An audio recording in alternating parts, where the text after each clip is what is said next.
Welcome back. It's Dr. Jennifer Bunny, better known as DocJenFit, your doctor of physical therapy and owner and creator of Gen Health, your one-stop for all aches and pains or just wanting to feel and move better within your body. We have free videos that you can search in our Discover section and our movement playlist, or you can go to follow a plan, whether it is a full body plan, a core and pelvic floor plan, or a body specific plan to help you feel better within your body. I want to give you a rounded shoulders protocol. Now, this is going to help all the way from mobility exercises I recommend to some strength exercises I recommend adding into your workouts. This is going to feel good all around and help so that you're not feeling so tense and tight and round within the shoulder beyond just doing a pec stretch. This first one, we have lats that connect all the way along our back. We probably think about these big lats when we look at swimmers. However, they connect into our shoulder and they can pull and add to the rounding we have into those shoulders. So we want to relax the tension along that lat. And one of the easiest ways so that you can come back to it on a daily basis is just kneeling down, reaching over to the side and breathing into that armpit area, kind of looking under and breathing 3 slow breaths.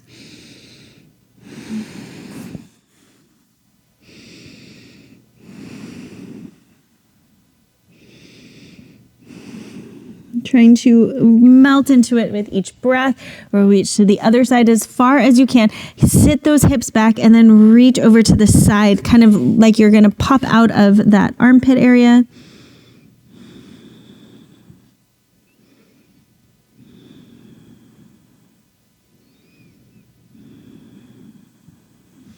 We'll just do one more to each side.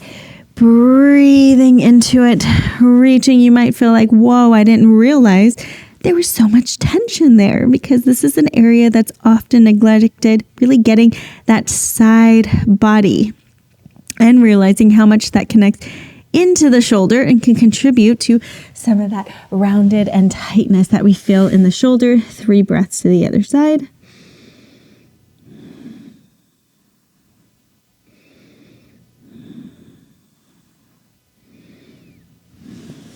Now to make it active through our upper back and kind of utilizing that rotation to help take tension off of those shoulders, we're gonna do a child's pose rotation. So hand down, other hand right behind the head. I'm gonna push down into the floor with my shoulder blade as I inhale and rotate up to the ceiling 5 times.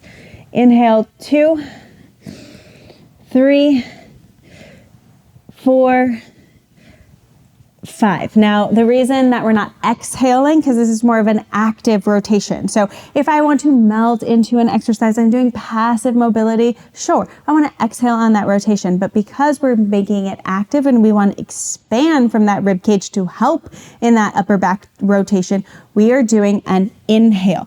So hand down, really push that elbow down as you inhale and rotate up. 2, 3, 4, 5. Now, where a lot of people fall into trouble and feel like they don't get any kind of rotation is that they're kind of using the hips side to side. So try not to pop your hips out side to side, but also that you're not pushing down into the floor. So you really want to engage from that shoulder blade, push down so that we get that full rotation as max as possible. Inhale, 1, 2, 3, 4, 5, and then switch. 1, 2, push down. 3, 4, 5. And already you should start to feel more open as you sit up and less rounded and hunched into those shoulders. For this exercise, I'm going to grab 2 blocks. If you do not have blocks available, you can use cups, you can use anything that can kind of tissue boxes that can lay on your side that you have available. Now, there's different levels to using blocks or tissue boxes as well, which I love because you can have it flat, you could have it up, and you can have it even higher. So you can always make this exercise more difficult depending on the level that you're at. Okay, so we're just going to do 5 repetitions. We're going to go through it 2 times together, but you can always do a little bit more reps and a little bit more time depending on the time available that you have. But I do love this, especially prior to an upper arm workout. So I'm going to keep it out to the side, arms out in front of me, looking straight down at the ground. Make a chin tuck. Relax the lower body. I don't want the lower body to lift. So I'm going to keep those legs on the ground. I'm going to lift just from my shoulders, come around right back to my body, and then back out. So lift up and around and back out. If that's feeling easy, bring it up. Lift up, don't touch the surface, and come down. I have 2 more. Reach down, reach, and down. Now you can always make it spicier. Can you lift it even higher? And again, make sure that you're keeping that good chin tuck. As you're reaching up and around, I'm not trying to shrug up my shoulders. So I'm trying to keep those shoulders down as much as possible. Here we go. We're going to lift. Ooh, I could barely hover it up. 2, without lifting my legs. 3. Oh, I think I need to lower it for the last 2 rounds or 2 reps. 2 and 1. Whew. So that is a great way to get that upper back extension with that working your shoulders at the same time to really maximize opening up those shoulders. We cannot forget about the shoulder blades and how connected they are into the shoulders. So we're going to do a push-up, but only with our shoulder blades. So these are called scap push-ups. Now I'm going to do it on all 4s, hovering the knees just an inch off the floor. If that's too difficult, keep your knees on the floor.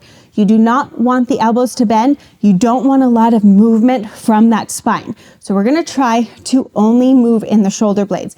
If it is too difficult being on this, like flat on the ground, elevate the surface. So you can always do this in like a push-up position on a bench, on a chair, on a counter. You can go as high as you need to, so you don't have to be on the ground, okay? And you certainly don't have to be hovered if that's too much. So I'm gonna tuck those toes under. I'm gonna engage, exhale. This is where I'm gonna keep my spine.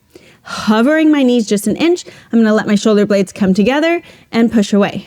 Together, away, together, away. 2 more, together, away. And what you notice here is that I'm trying not to shrug my shoulders up, so I'm not elevating my shoulder blades. I am purely keeping them up and back or forward and front. And I'm keeping that core engaged. That's why I like to add that knee hover, because it really forces that core engagement so that I'm not just moving from my spine and doing cat-cows. So we're gonna try it one more time, pushing into those fingertips.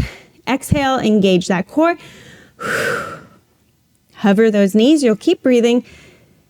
Down and push. 2, 3, 4, 5. And this will tell you if you feel restricted with it. Oh, that's something that you need to work on. Maybe it's the tightness around the shoulders that's not allowing that freedom of movement. Maybe it's just the coordination and stability. I have a lot more where it comes from to add in that stability with serratus work, a part of our Gen Health membership. Now, the last one we're gonna go to is more of a strength exercise. So I'm gonna have a weight, and I wanna show you how you can add a rotation to a row to continue to open up that upper back, but strengthen the back at the same time. You're gonna grab a weight that feels heavy for you when it comes to single arm rows, but we're gonna go into a staggered stance. Now, while I'm here, I could always hand my hand on a bench or a chair, so I can add in some balance and stability. You don't have to be completely balanced. But why I like the hand free is because we're going to use it part of that rotation. So we're in a staggered stance here. The chest, hips are back, the chest is flat, but I want to utilize that reach. So think about reaching that weight down, other elbow back, and then switch. And you're gonna get a little bit of rotation through that chest as you pull that shoulder blade back. And what I like about this as well is that it's really working from that shoulder blade to pull back, reach, and pull back. And from the other side, I'll show you from the front. So leg back, hips back, chest is pretty much parallel to the floor. Reach that weight down, elbow back, and then switch. Down, 2, 3, 4, 5. What people also tend to get wrong with a row is that they're doing more of a bicep curl here and pulling that weight to your shoulder. That isn't maximizing what we're doing in the back. So I like to think of pulling that weight towards your hip, and then you're gonna really drive that shoulder blade and elbow back, okay? That's gonna help so that that movement is coming more in the back rather than the bicep. Okay, arm down, let that weight fall so we get that good stretch and mobility of the shoulder blade. Pull it back to that hip. 2, 3, rotate, 4, and 5. I also feel a little glute on my front leg from that stability and that hip hinge. Okay, so coming back, let that weight fall and pull. 1, 2, 3, 4, 5. Okay, so this is an exercise you can add in to your regular workout routine if there are rows involved. You can also still add that stability, holding on to something, and you're still getting that reach and that pull, okay? So you can make this geared toward your body based on your needs, but this is a great way to keep working on that active mobility so that you're getting a little bit more upright and not feeling so locked down. Now, if you want a full shoulder plan to follow, that's gonna give you way more than just focusing on rounded shoulders, but actually increasing that full range of motion, working on that rotator cuff, and it only takes 5 to 15 minutes a day. I highly recommend checking out our shoulder plan on Gen Health. You could start for just $20. We'll have a discount code for you, 30 days, 5 to 15 minutes. Add this in before or after your workout and your shoulders are gonna thank you. Don't forget, if you love what you're learning, I have so much more in stock for you. So hit that subscribe button, check out the other videos I've done in the past, and leave any comments of any suggestions that you have for videos in the future. And I can't wait to help you feel incredible and amazing within your body.